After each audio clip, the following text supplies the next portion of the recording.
한국직업방송과 연합뉴스TV가 함께 만드는 취업 전문 뉴스, 투데이 고용플러스입니다. 사드 배치를 빌미로 중국 시장에서 한국 기업 제품에 대한 막무가내식 수입 규제나 불매 운동 탓에 우리 기업들의 타격이 적지가 않습니다. 그런데 정작 중국 기업들은 우리나라에서 싸구려, 저품질 이미지를 떨치기 위한 대대적인 마케팅 공세를 벌이고 있습니다. 이경태 기자입니다. 수입차 시장에 처음으로 결함 차량을 새 차로 바꿔주는 프로그램이 도입됐습니다. 시작한 곳은 국내 수입차 시장을 독식하고 있는 독일 자동차 회사들이 아니라 중국 북기은 상기차의 수입사 중안자동차입니다.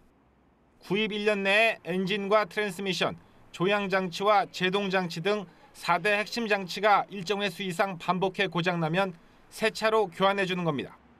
중국 차의 안전성과 기술 수준을 믿지 못하는 국내 소비자들의 속내를 정면으로 공략하는 판매 전략입니다. 이 회사의 중형 SUV 캠버 600은 지난 1월 출시 한 달 만에 첫 수입된 120대가 다 팔렸고 곧 추가 물량이 들어옵니다.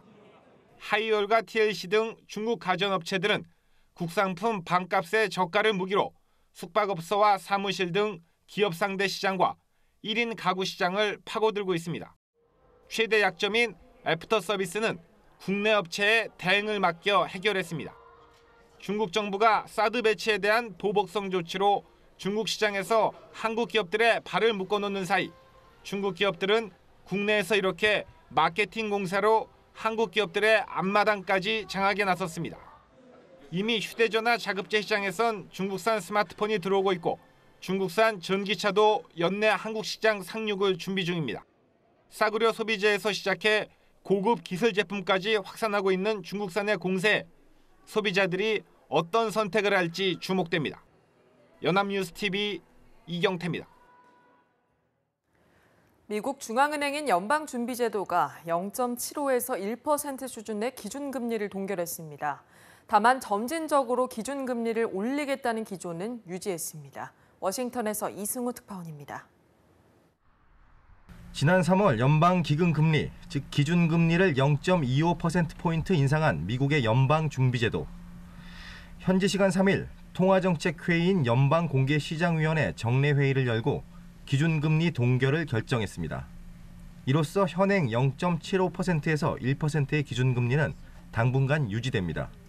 지난번 금리 인상 이후에 나온 경제 지표들이 기대에 미치지 못했기 때문입니다.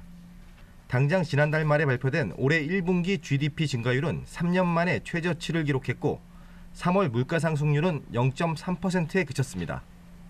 그렇지만 이런 성장 둔화는 일시적이라는 게 연준의 판단입니다. 연준은 성명에서 경제 활동은 완만한 속도로 확장하고 노동시장 여건은 더 강화되며 물가 상승은 중기적으로 볼 때 2% 수준에서 안정화될 것이라고 밝혔습니다. 그리고 이는 기준금리의 점진적 인상으로 이어질 것이라는 기대를 나타냈습니다. 즉, 점진적인 기준금리 인상 기조를 유지한 겁니다. 현재 시장에서는 연준이 지난 3월에 이어 올해 2차례 정도 더 기준금리를 인상할 것이라는 전망이 나오고 있습니다. 당장 시카고 상품 거래소는 다음 달 금리 인상 가능성을 60% 이상으로 보고 있습니다. 한편 연준은 이번 성명에서 보유자산 축소 가능성에 대해선 언급하지 않았습니다. 연준이 기준금리의 정상화 수준이 양호할 때까지 보유자산 축소를 보류할 것이라는 말도 있습니다. 워싱턴에서 연합뉴스 이승우입니다. 미국 달러와 약세의 영향으로 외환 보유액이 7개월 만에 최대 규모를 기록했습니다. 한국은행에 따르면 4월 말 기준 외화 보유액은 3,765억 7천만 달러로 한 달 사이 12억 7천만 달러 증가했습니다. 이는 3,777억 달러를 넘은 지난해 9월에 이어 7개월 만에 가장 많은 것이자 역대 2위에 해당합니다. 외환 보유액이 증가한 것은 달러화가 약세하면서 유로나 파운드 등 달러 이외 표시 자산을 미국 달러로 계산한 금액이 늘었기 때문입니다. 3월 말 보유액을 기준으로 우리나라의 외환 보유액 순위는 한 달 전과 같은 세계 8위였습니다. 소비 부진이 이어지면서 자동차 내수 판매가 3월에 이어 4월에도 또 줄었습니다. 해외 판매도 쉽지 않은데 내수까지 부진하자 자동차 업계가 부진한 실적을 만회하기 위해 내수 시장 할인 공세에 들어갔습니다. 곽준영 기자의 보도입니다. 지난달 5개 완성차 업체의 내수 판매는 13만 2천여 대. 작년 같은 기간보다 5% 줄었습니다. 현대차와 르노, 삼성만 소폭 늘었을 뿐 나머지 업체들은 고전을 면치 못했습니다. 그렇다고 바깥에서 돌파구가 보이는 것도 아닙니다. 사드 배치에 따른 중국 내 불매운동 등으로 해외 판매 역시 12.7% 줄었기 때문입니다. 심상치 않은 상황에 자동차 회사들이 내수 시장에서 할인 공세에 나섰습니다.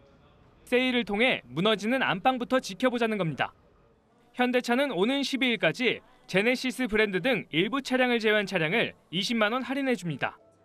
실적이 더 부진한 기아차는 5월 출고되는 5천 대의 차량을 대상으로 최대 15%까지 깎아줍니다. 한국 GM도 중형차 말리부를 장기 할부 상품으로 사면 120만 원을 깎아줍니다. 또 르노, 삼성과 쌍용차도 여성 우대 할인 등의 행사를 진행합니다. 그만큼 내수 불황 탈출이 시급합니다.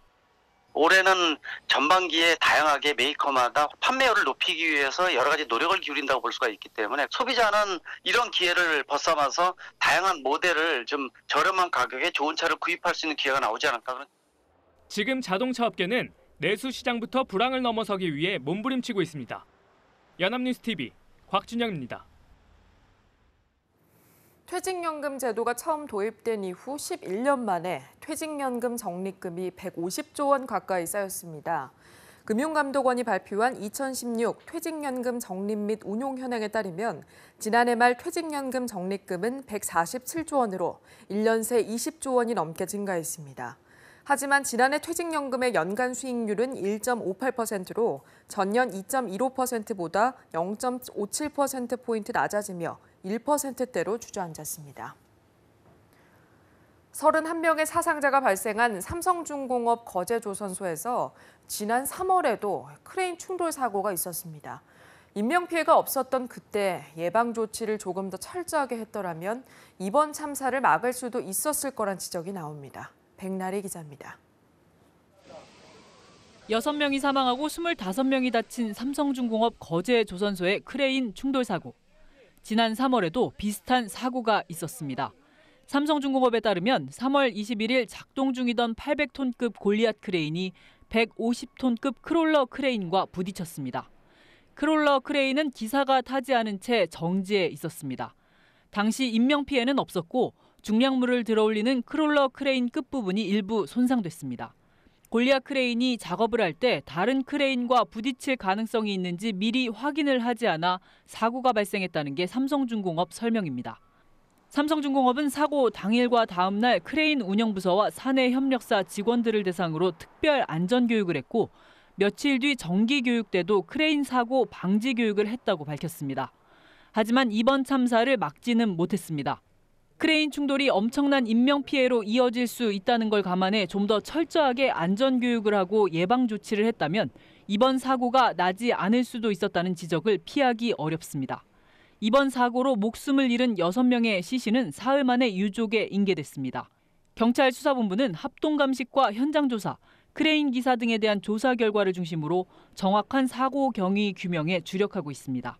연합뉴스TV 백나리입니다.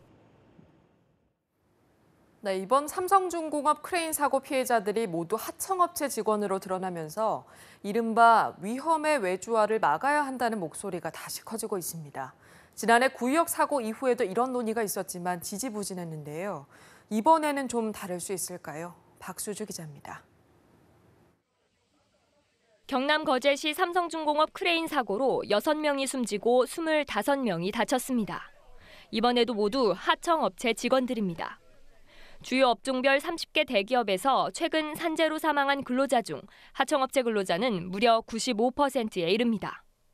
지난해 구의역 사고 이후 유사 사고를 막아야 한다는 요구가 분출했지만 하청이 원청보다 더 큰 위험을 떠안는 이른바 위험의 외주화는 좀처럼 변하지 않고 있습니다. 상황이 이렇자 징벌적 손해배상제나 중대재해 기업처벌법과 같은 강력한 제도적 장치를 마련해야 한다는 목소리가 커지고 있습니다. 이런 현상이 빈번하게 일어나는 것으로 보면은 억지력이 부족한 것의 반증이 아닐까 이런 생각을 하고 있습니다. 억지력 수준을 이렇게 끌어올리는 법적 제도들이 이렇게 정비되어야 된다고 보는 겁니다. 대안은 대부분 하청업체의 안전사고에 대한 원청업체의 책임을 강화하고 처벌 수위를 높이는 게 골자입니다. 문재인, 안철수, 심상정 등 대선 후보들도 위험의 외주화를 막고 중대재해를 초래한 기업과 정부 책임자를 처벌하는 법을 제정하겠다고 공약한 상황. 그래서 사실은 기업살인법이라든가 징벌적 손해배상 제도로 이야기하는 이유는 안전과 장비 설비를 미리 하지 않으면 더 큰 손실을 기업이 당할 수 있다는 사회적 신호를 주는 거거든요. 대선 후보들까지 적극 참여하면서 과연 이번엔 제대로 된 대책이 마련될 수 있을지 주목됩니다. 연합뉴스TV 박수주입니다. 지난해 9월 부정청탁 및 금품 등 수수의 금지에 관한 법률, 이른바 김영란법이 시행된 이후 국내 30대 그룹의 접대비가 30% 가까이 줄어든 것으로 나타났습니다. 기업 경영성과 평가 사이트 CEO스코어가 국내 30대 그룹 계열사 중 접대비 내역을 공시한 111개사를 대상으로 지난해 4분기 접대비를 조사한 결과 전년보다 약 28% 줄어든 212억 8,600만 원으로 집계됐습니다. 그룹별로는 사업보고서를 제출하지 않은 부영그룹과 접대비 내역을 공시하지 않은 대우조선해양, KTNG, 대우건설그룹을 제외한 26개 그룹 중 24개 그룹이 접대비를 줄인 것으로 조사됐습니다. 5월 가정의 달을 맞아서 가족을 위해서 심폐소생술 배워보는 건 어떨까요? 국내 심정지의 70% 가까이가 집안에서 발생하는데 유명 인사들이 참여해서 배우는 심폐소생술 릴레이 캠페인. 네 번째 주자는 기상캐스터 강아랑 씨입니다. 김지수 기자가 그 현장을 다녀왔습니다. 기상캐스터 강아랑 씨가 심폐소생술을 시도합니다. 배워본 적은 없지만 TV에서 봤던 장면을 떠올리며 해봅니다. 숨이 차고 손은 빨갛게 부어올랐습니다. 와, 이런 손이 이렇게 됐어요. 심폐소생술의 정확도를 측정하는 기계가 매긴 점수는 0점입니다. 이제는 전문가로부터 교육을 받아봅니다. 손을 포개는 방법부터 포갠 손을 명치 바로 윗부분에 놓고 5cm 깊이로 1분 동안 100에서 120회 속도로 압박하는 방법까지 세밀하게 배웁니다. 손목과 팔의 힘이 아닌 어깨와 허리의 힘을 이용해 압박하는 요령까지 익힙니다. 교육을 받고 시도한 결과 95점을 받았습니다. 95점이에요? 네. 와! 전문가로부터 집중력 있게 배운 덕분이었습니다. 지금 가슴 압박의 깊이와 속도가 대단히 좋았어요. 사람을 충분히 살릴 수 있는 수준입니다. 오늘 이걸 정말로 배우고 나니까 나뿐만 아니라 누구나 할 수 있는 정말 쉬운 방법이다라는 거를 모두에게 알리고 싶다는. 국내 심정지의 66%는 집안에서 일어나고 구급대원이 도착하는 데는 도심에서 평균 6분 정도 걸려 일반인의 심폐소생술 교육이 중요하다는 지적입니다. 마네킹을 통한 실습을 하지 않으시면 심폐소생술 교육의 효과가 제대로 나오지 않습니다. 심폐소생술 교육은 반드시 실습을 통해서 직접 눌러보는 교육을 받아야만 사람을 살리는 데 도움을 제대로 줄 수 있습니다. 심폐소생술 교육 문의는 대한심폐소생협회 홈페이지에서 할 수 있습니다. 연합뉴스TV 김지수입니다. 3년 뒤 우리나라의 간호 인력 부족 규모가 11만 명에 달할 것이란 전망이 나왔습니다. 한국보건사회연구원의 보고서에 따르면 간호사 부족 인력은 2020년에 11만 명에 달하고 2030년에는 15만 8천 명까지 늘 전망입니다. 의사와 약사도 2020년 각각 1,800명과 7,000명이 모자라고 2030년에는 부족한 숫자가 각각 7,600명, 10,000명으로 증가할 것으로 추산됐습니다. 보고서는 의료 인력 부족은 감염 관리 기준 강화, 간호, 간병 통합 서비스 확대, 해외 환자 유치 증가 등으로 의료 인력 수요가 증가하는 게 주 원인이라고 분석했습니다.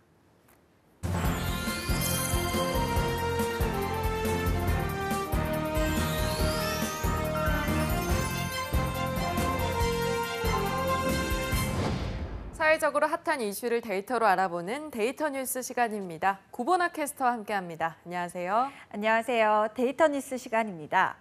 오늘은 좀 특별한 주제에 대해 이야기를 해보고자 합니다. 바로 삶의 만족도인데요.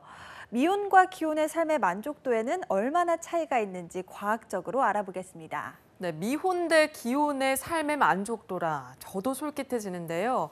친척들 보면 그래도 결혼은 꼭 해야 한다 이런 식의 이야기 정말 많이 하시거든요. 그런데 한편으로 정말 결혼을 하면 행복해질까 이런 의문도 들고요. 네, 저도 그런데요. 저 역시 마찬가지입니다. 과연 결혼을 해야 행복할까? 아니면 싱글로 살아도 충분히 삶을 즐길 수 있을까? 이런 질문에서 출발을 해서 국내외 여러 조사들을 살펴봤는데 삶의 만족도에 대한 흥미로운 조사들이 꽤 있더라고요. 네, 그렇군요. 그럼 어떤 조사들이 있었는지 하나하나 소개해 주시죠. 네, 먼저 이 해외의 사례를 찾아봤더니 시카고 대학에서 미혼과 기혼자를 합쳐서 3만 5천 명을 대상으로 30년 동안 삶의 만족도에 대해 조사한 연구 자료가 있었습니다. 이 조사 결과 기혼자 가운데 40%는 아주 행복하다고 응답한 반면에 미혼이거나 별거 중인 사람, 혹은 이혼하거나 사별한 사람과 같은 싱글들은 24%만이 아주 행복하다고 응답을 했습니다. 네, 무려 16%나 차이가 나네요. 그런데 이건 미국의 경우만 해당하는 게 아닐까요? 다른 나라는 싱글이 더 행복할 수도 있고요. 네, 저도 그렇게 생각을 해서 다른 자료들도 더 찾아봤는데요. 좀 더 많은 국가들을 합쳐서 연구한 자료도 있었습니다. 미국과 영국, 캐나다가 합작으로 연구한 조사 결과인데요. 이 그래프를 보시면 일단 결혼한 사람의 만족도가 더 높은 걸 알 수 있고요. 시간이 지나도 그래프 곡선이 더 완만합니다. 반면에 미혼인 경우는 이보다 만족도도 낮고 곡선 역시 안정적이지 못하게 가파른 걸 알 수가 있었습니다. 네, 그런데 그래프를 보니까요. 시간이 흐르니까 결국 삶의 만족도도 거의 비슷해지는 것 같은데요. 네, 맞습니다. 재미있는 현상인데요. 동아시아, 유라시아, 남미 모두 미혼과 기혼의 삶의 만족도 격차가 점점 좁아지다가 70세가 넘으면 미혼이 훨씬 더 높아지는 공통적인 현상이 나타났습니다. 반대로 기혼자의 만족도는 더 떨어졌는데요. 왜 이런 현상이 일어났을까요? 글쎄요. 처음에는 정서적으로나 경제적으로나 안정을 느끼면서 좀 만족감이 높겠지만 시간이 지나면 어떤 결혼 생활을 보내느냐가 중요해질 것 같습니다. 자신과 맞는 배우자와 함께 살아야 행복감도 얻을 수 있겠죠? 네, 맞습니다. 실제로 같은 연구에서 누구와 살 때 가장 행복한지도 조사를 했는데요.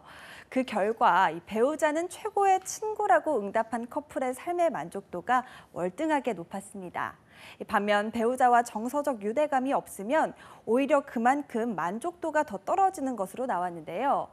결국 행복의 중요성은 결혼 여부가 아니라 배우자와 얼마나 잘 소통할 수 있느냐에 따라 달린 것 같습니다. 네, 정말 맞는 말 같습니다. 그런데 지금까지는 해외 연구 결과를 살펴봤는데 우리나라는 기혼과 미혼을 대상으로 한 삶의 만족도 조사 자료가 있나요? 네, 우리나라도 있습니다. 서울연구원에서 2005년부터 주기적으로 기혼과 미혼의 삶의 만족도에 대해 조사를 하고 있는데요. 안타깝게도 우리나라의 경우는 미혼이 기혼보다 삶의 만족도가 높은 것으로 나왔습니다. 네, 다른 나라에서는 기혼이 더 높았는데 어떻게 우리나라만 이렇게 다를 수가 있을까요? 조금 더 자세히 살펴주시죠. 네, 조사 결과를 말씀드리면 서울연구원의 연구 논문에 따르면요. 2015년 기준으로 미혼 남성의 행복지수는 7.11포인트로 기혼 남성의 삶의 만족도보다 0.13 높았고요. 미혼 여성의 경우도 7.08로 기혼 여성의 삶의 만족도인 6.96보다 0.12 높았습니다. 이렇게 결혼하지 않은 남녀 모두 기혼자보다 행복지수가 높은 것은 2005년 관련 조사 후에 10년 만에 처음이라고 합니다. 네, 우리나라만 이렇게 큰 차이를 보인다는 게 참 의외입니다. 연령별로도 차이가 있었나요? 네, 20대부터 50대까지 연령별로 조사를 했는데요. 우리나라는 20대 기혼 여성의 만족도가 가장 낮았습니다. 그러다 30대 중반을 기점으로 기혼 여성의 삶의 만족도가 높아지면서 40대에는 미혼 여성을 약 3.5 정도 앞서 나갔습니다. 그런데 이 그래프를 보시면 아시겠지만 50대부터는 삶의 만족도에 급격한 차이를 보이는데요.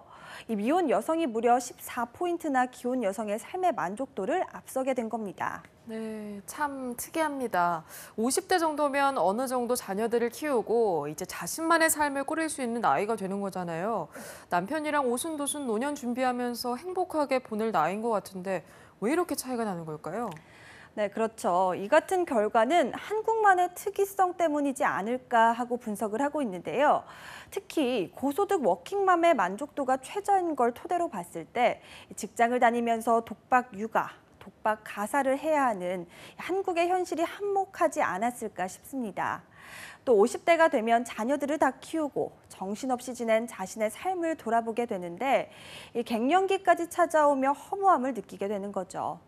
반면 미혼 여성의 경우 문화 행복 지수가 월등히 높았을 정도로 자신의 삶에 충실한 모습을 보였습니다. 네, 그렇군요. 전문가들은 부부간의 삶의 만족도를 조금이라도 높이기 위해서는 가족뿐만 아니라 자신의 삶도 잘 챙기고 부부간의 대화가 자주 이뤄져야 한다고 조언합니다. 5월 가정의 달이죠. 더 높은 삶의 만족도를 위해서라도 배우자에게 따뜻한 말 한마디 건네보는 건 어떨까 싶습니다. 지금까지 데이터 뉴스 구본학 캐스터와 함께했습니다. 고맙습니다. 고맙습니다. 투데이 고용플러스 오늘 준비한 소식은 여기까지입니다. 함께해 주신 여러분 고맙습니다.